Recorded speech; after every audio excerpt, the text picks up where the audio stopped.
Welcome. You're watching The Weekly here on RT International, bringing you all the latest and a roundup of the stories that shaped the week.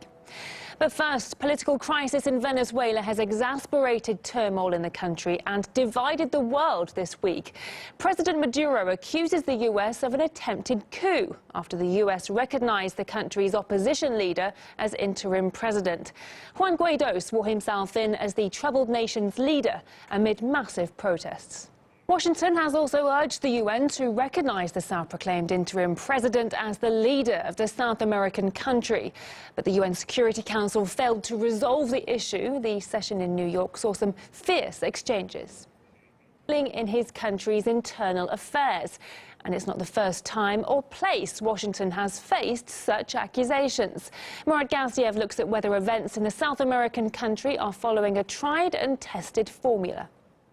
Congressman Ron Paul says there's a certain irony in Washington's claim to be fighting for democracy in Venezuela.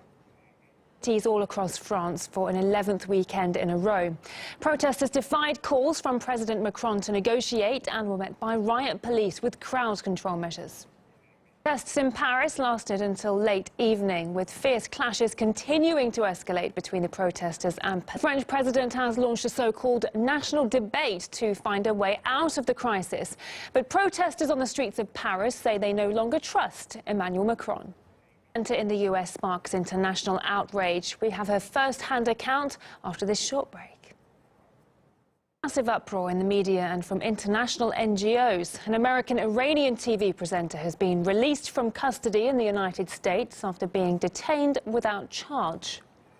The host of RT's Going Underground in an exclusive interview. At least two sides to every story, and that's certainly true when it comes to a viral video of a standoff between a student wearing a Make America Great Again cap and a Native American veteran. Ilya Petrenko takes up the story. Massive military parade is in full swing. Live pictures for you. We're going to be back at the top of the hour with the latest news. Join us then if you can.